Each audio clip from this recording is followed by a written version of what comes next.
And a bunch of you, I mean not a bunch, but quite a few of you have been asking me to make a video on how I did the Monoshock mod on the Wltoys K969 or K989, basically the same thing. And I wasn't going to because I didn't have to, because I already did it, but now I have to because I broke one. So first of all, just ignore all of this, everything going here. That is gonna be for a later video. I'll explain that. But see here in the back, or you can see the front one. The front one's working fine, as you can see. That's how it's supposed to be. Instead of taking the shock from here to here using a weird arm, two shocks on the other side, or one shock on the other side, you just combine it so that there's one in the middle. Frees up room up here, frees up room for your steering angle, and it just looks cool, honestly. But back here it broke off because the screw I was cut was too short, which is I'm gonna teach you how to avoid. So let's start. I already did this, so I'm just gonna explain it the best I can. First of all, you're gonna want to take the stock shocks off, or the stock shock assembly off. You're gonna want to take this thing off because it catches up here. So take both of them off on either side, and then take the shocks off. Be careful not to lose any of these screws because it's incredibly hard to find them because they're so small, obviously.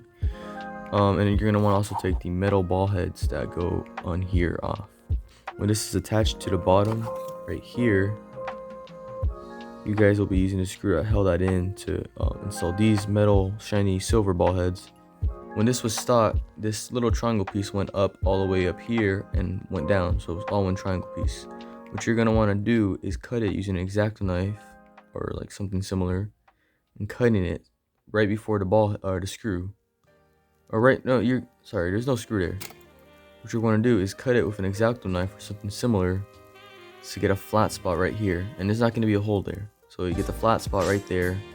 So, and then try to get it flat. Next, you're going to want to take like a thumbtack, or if you have a really small drill bit, I guess that would work. But I used a thumbtack and I found that worked really good. And it doesn't have to go through all the way, just push it try to make a hole. Okay, don't have to go all the way through, just make a hole. So that way, when you get the screw that's connected to the ball head and you screw it in, it creates the hole for it, and it's tight and it doesn't move around. You don't have to replace this arm for making a hole that was too big. So cut this flat, make this flat, cut the triangle piece away and get that part flat right there. Push it with a thumbtack, screw in a screw, get a hole. So I took the arm off, as you can see. This hole at the top, this hole at the top's already messed up, so I'm gonna restart at the bottom. I guess you could just flip it over, but just cut that part off, like I said. And I'm just gonna put a small hole in the middle as best as I can. That hurt.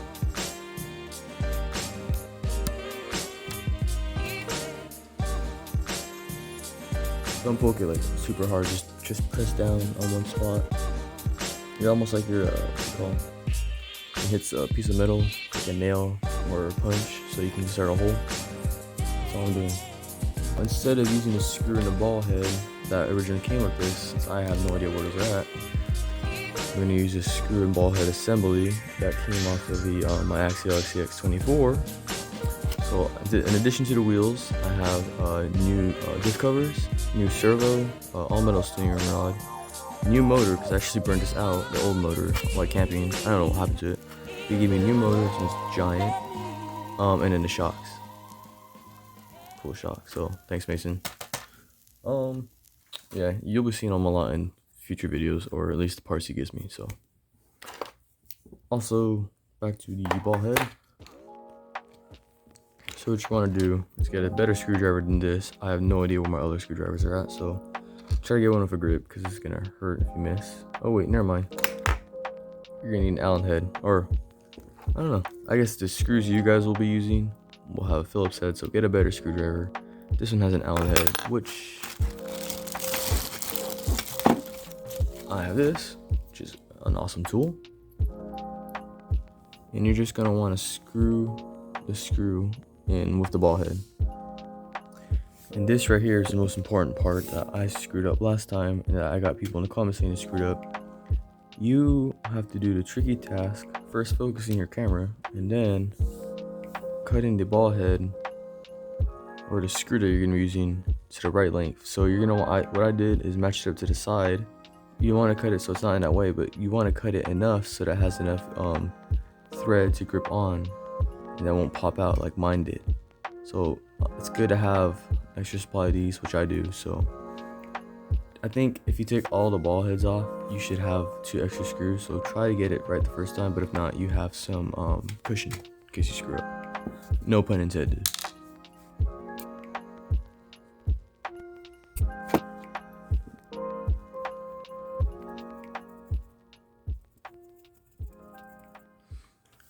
As you can see, my screw doesn't go through.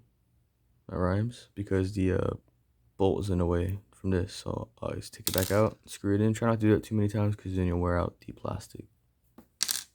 The only reason I'm using these other ones is because I lost these screws, or actually I used up all the screws because I cut them too short. So I have these ones which are the same size ball head.